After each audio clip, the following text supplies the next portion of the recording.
नमस्कार।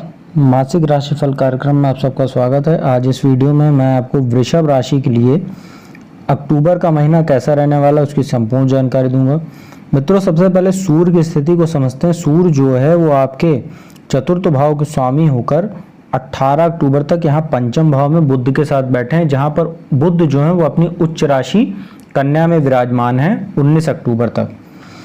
मित्रों, पंचम भाव में सूर्य का बैठना बहुत अच्छा होता है। ये शिक्षा संतान का घर होता है। सूर्य यहाँ के कारक होते हैं, तो संतान में आपको सफलता, संतान उत्पत्ति के लिए अच्छा अवसर आपको मिलेगा। साथ ही शिक्षा में भी आपको कुछ अच्छा अवसर या अचीवमेंट मिल सकता है। विदेश जाकर पढ़ाई करने वाले जो छात्र हैं या किसी अच्छी यूनिवर्सिटी कॉलेज में जो छात्र एडमिशन लेने की सोच रहे हैं उनको विशेष लाभ दिलाएगा सूर्य, क्योंकि यहाँ एकादश भाव पर सूर्य बुध दोनों की दृष्टि रहेगी, जो लाभ भाव होता है। आय में भी आपकी बढ़ोतरी रहेगी। इस गोचर के दौरान आमदनी भी आपकी ठीक ठाक रहेगी, परंतु यहाँ पर आपकी समस्या ये है कि सूर्य जो है वो 18 अक्टूबर से यहाँ आपके छठे भाव में आ जाएंगे। वैसे तो छठे भाव में सूर्य का गोचर अच्छा माना जाता है, परंतु यहाँ समस्या ये है कि यहाँ वो नीच राशि में तुला राशि में बैठेंगे और साथ ही रोग ऋण शत्रु का भाव है।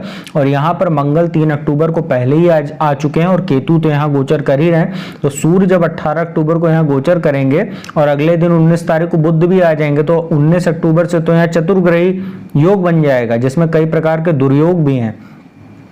सूर्य यहाँ बैठे हुए हैं और नीच राशि में केतु के साथ उनका ग्रहण दोष बनेगा। मंगल के साथ पराक्रम योग में जरूर रहेंगे, परंतु केतु के साथ ग्रहण दोष और यहाँ राहु की भी दृष्टि रहेगी सूर्य पर, तो ये कहीं ना कहीं आपके लिए समस्यादायी रहेगा। ऐसे कि छठा भाव रोग ऋण शत्रु का होता है, तो शत्रु जो है वो जो पहले कुछ दिनों से शांत थे वो अचानक जो है आपके ऊपर मतलब आपकी समस्या पैदा कर सकते हैं, आपके सामने आपके कार्यों में अवरोध उत्पन्न कर सकते हैं, तरह तरह के जो है प्रयास करके आपको मानसिक तनाव देंगे। साथ ही आपका व्यवहार भी कुछ इस गोचर के दौरान ऐसा हो जाएगा कि आप बैठे बैठाए शत्रु जो है अब चाहे अपने गलत व्यवहार के, गलत आचरण या अपनी वाणी दोष के कारण जो है, अपनी उग्रता के कारण जो है आप शत्रुओं में खुद ही वृद्धि कर लेंगे, क्योंकि मंगल भी बैठे हुए हैं। मंगल और केतु का अंगारक दोष भी बना हुआ है और यहाँ 19 अक्टूबर से बुध भी आ जाएंगे। बुध मंगल भी आपस में शत्रु होते हैं, तो यह गोचर आपके लिए सूर्य का बहुत ही समस्यादायी रह सकता है छठे भाव में, यदि आपने अपने व्यवहार और आचरण में कुशलता नहीं लाई 18 अक्टूबर के बाद से पूरे महीने। इसके बाद बात करते हैं बुध की। बुध यहाँ आपके पंचम भाव में बैठे हैं, 19 अक्टूबर तक वो बैठे हुए हैं। बहुत अच्छी स्थिति में 1 ही तारीख को आ जाएंगे वो 1 अक्टूबर को, और यहाँ आपके धन भाव के स्वामी और पंचम भाव के स्वामी होकर पंचम भाव में ही है। धनेश का पंचम भाव में आना ये वैसे भी बहुत अच्छा होता है, धन के लिए बहुत अच्छा, संचित धन में वृद्धि करेगा। परिवार का माहौल भी अच्छा रहेगा।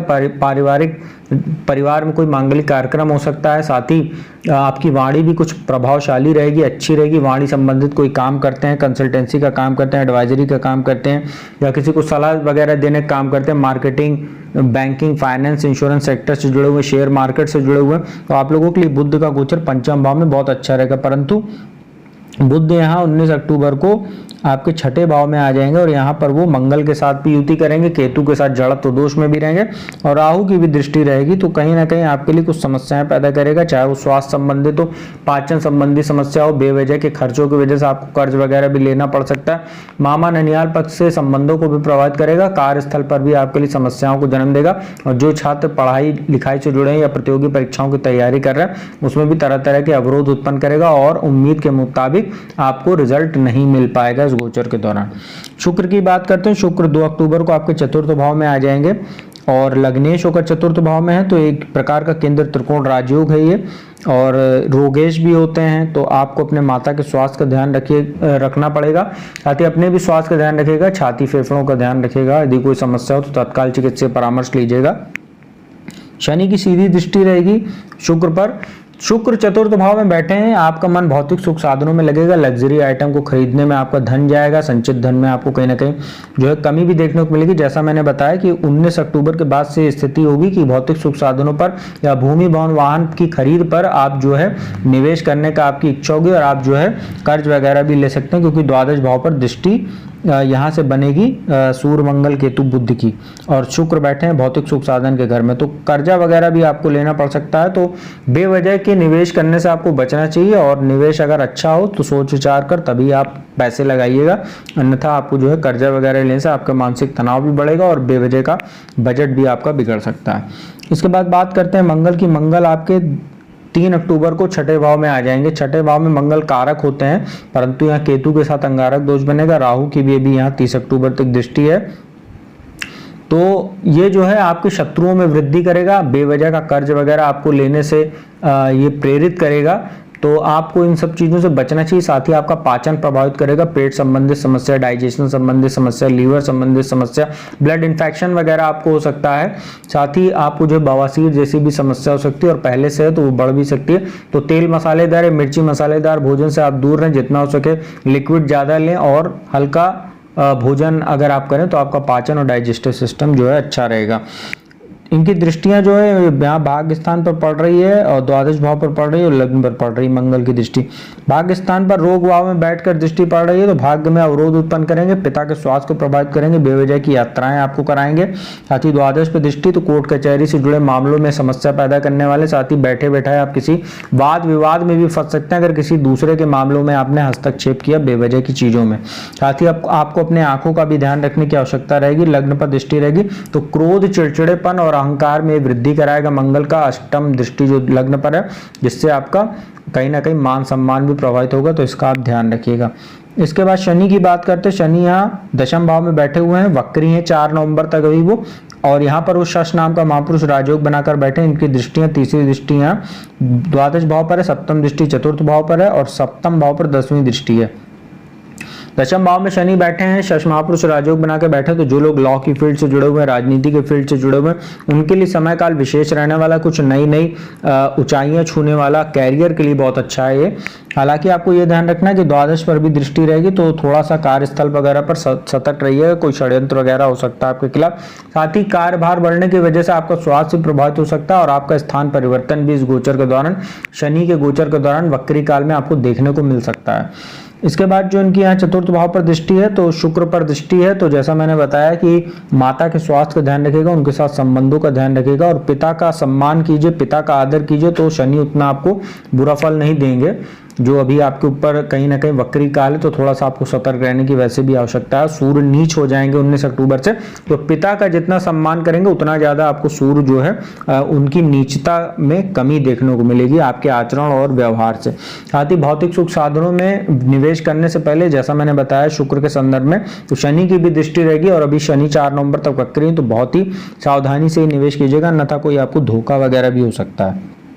सप्तम भाव पर दृष्टि रहेगी, व्यापार के लिए तो बहुत अच्छा है। व्यापार में आपको शनि जो है अच्छा लाभ दे सकते हैं बिजनेस को बढ़ाने में, या कोई ऐसा आपका पार्टनर जो बिजनेस पार्टनर आपका है वो आपको कहीं ना कहीं आपके उसके साथ संबंध अच्छे रहेंगे, उसकी ओर से भी आपको फायदा मिलेगा। परंतु वैवाहिक जीवन का ध्यान रखिएगा, वैवाहिक जीवन आपका डिस्टर्ब जरूर रहेगा शनि की दृष्टि की वजह से, खासतौर पर 4 नवंबर तक जब तक शनि वक्री है।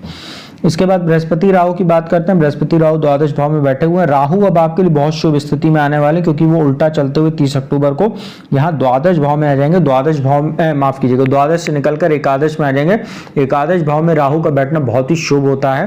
तो अभी 30 अक्टूबर तक तो है, तो थोड़ा सा आपको कहीं ना कहीं बेवजह की चीजों में वाद विवाद से बचना चाहिए, या कोर्ट कचहरी जुड़ा कोई मामला चल रहा है तो उसको अगर आपको आउट ऑफ कोर्ट सेटलमेंट करने का कोई आपको अवसर मिलता है तो आप जो है उसको अपनाइए, उसको चूज कीजिए, ना कि मामले को आगे बढ़ाने के लिए। इनकी दृष्टियां जो है बृहस्पति राहु की यहाँ चतुर्थ भाव पर है, छठे भाव पर है, और यहाँ 9वीं दृष्टि अष्टम भाव पर है। तो यहाँ पर दृष्टि पड़ रही है, तो माता के स्वास्थ्य का ध्यान रखिएगा। जैसा मैंने बताया खर्च आपका बढ़ेगा, और खर्च होगा भौतिक सुख साधन पर, जिससे आपका बजट वगैरह बिगड़ सकता है, कर्ज वगैरह लेना पड़ सकता है। तो काफी सोच समझकर जो है बजट अपना बनाकर ही निवेश कीजिएगा। और यहाँ छठे भाव पर दृष्टि है, तो पाचन का अपने ध्यान रखेगा। जैसे मैंने बताया वहाँ सूर्य केतु का ग्रहण दोष 18 अक्टूबर के बाद से रहेगा, मंगल केतु का 3 अक्टूबर के बाद से ही अंगारक दोष बन जाएगा, और राहु की दृष्टि रहेगी। पाचन का बहुत ध्यान रखिएगा, आपको समस्या देने वाला रहेगा, और रोग ऋण शत्रु में ये अवश्य वृद्धि कराएगा। और इसके बाद यहाँ अष्टम भाव पर दृष्टि रहेगी, तो दुर्घटना वगैरह के भी योग बनेंगे। परंतु यदि आप कोई गुप्त ज्ञान से जुड़े हुए हैं, जैसे ज्योतिष तंत्र मंत्र गुप्त विद्या में आपकी रुचि है, तो उसमें ये राहु की दृष्टि अष्टम भाव पर डालकर आपके लिए कुछ अच्छे अवसर पैदा करेगी, आपकी रुचि बढ़ाएगी। साथ ही स्थान परिवर्तन वगैरह भी ये राहु आपका करा सकता है, और विदेश यात्राओं के भी ये योग बनेंगे राहु की अष्टम भाव पर दृष्टि, क्योंकि राहु द्वादश में बैठे हैं। अष्टम भाव अचानक जीवन में होने वाली घटनाओं का घर होता है, स्थान परिवर्तन का घर होता है। तो राहु भी अचानक जीवन में होने वाली चीजों के कारक ग्रह माने जाते हैं, इसलिए अचानक आपके लिए लाभ भी हो सकता है, खर्च भी आपका उसी तरीके रहेगा और लाभ भी हो सकता है, जैसे शेयर बाजार वगैरह से आपको विशेष लाभ हो सकता है जब तक यहाँ बुध बैठे हुए हैं 19 अक्टूबर तक। इसके बाद बात करते हैं अंत में केतु की। केतु छठे भाव में बैठे हुए हैं, इनकी जो दृष्टियां हैं वो यहाँ शनि पर है, बृहस्पति राहु पर है और यहाँ दूसरे भाव पर है। तो कार्यस्थल पर आपके लिए कुछ समस्या जरूर पैदा करेंगे केतु, साथ ही आपके लिए यहाँ बेवजह की जो है वाद विवाद को भी पैदा करने का काम करेंगे, कोर्ट कचहरी जुड़े मामले में समस्या देंगे, साथ ही वाणी को भी आपके कुछ प्रभावित करेंगे जिससे परिवार का माहौल खराब हो सकता है। इन सब चीजों से आपको बचने की आवश्यकता रहेगी। उपाय की बात कर लेते हैं। आपके राशि के स्वामी है शुक्र, शुक्र और शनि मित्र हैं, तो शनि का आप लोग जो है मंत्र का जाप कीजिए, ओम शनिश्चराय नमः। साथ ही सूर्य इस महीने नीच रहेंगे, तो हर दिन प्रातः काल स्नान आदि के उपरांत जो है सूर्य देव को जल अर्पित कीजिए, स्टील के लोटे या तांबे के लोटे में जल भरकर उसमें चुटकी भर हल्दी डाल दे कीजिए, उसी से जल अर्पित कीजिए सूर्य को। ओम घृणी सूर्याय नमः इस मंत्र का जाप करते हुए, तो आप लोगों के लिए महीना काफी अच्छा और शुभ फलदायी रहेगा। जो निगेटिव आपके योग बन रहे हैं उसका भी प्रभाव में कहीं ना कहीं कमी देखने को मिलेगी, और माता पिता का बहुत ज्यादा हो सके सम्मान किया कीजिए, तो आप लोगों के लिए वैसे भी चंद्रमा और सूर्य जो है अच्छे परिणाम देते हैं। तो मित्रों उम्मीद करता हूँ वीडियो आपको अच्छी लगी होगी। यदि वीडियो अच्छी लगी तो चैनल को सब्सक्राइब कर लीजिएगा, बगल में बेल आइकन का बटन उसको प्रेस कर लीजिएगा, और जो भी जातक कुंडली विश्लेषण कराना चाहते हो तो मेरा नंबर डिस्क्रिप्शन स्क्रीन दोनों पर उपलब्ध है, उस पर संपर्क करके अपॉइंटमेंट ले लीजिए। और कहीं भी देश दुनिया के किसी कोने से भी आप टेलीफोनिक कंसल्टेंसी के माध्यम से मेरे द्वारा कुंडली विश्लेषण का लाभ प्राप्त कर सकते हो। तो मैं अपने वाणी को यहीं विराम देता हूँ। अगली वीडियो में आपको मिथुन राशि के लिए कैसा रहेगा अक्टूबर का महीना उसकी जानकारी लेकर हाजिर हूंगा। तब तक के लिए ओम नमः शिवाय।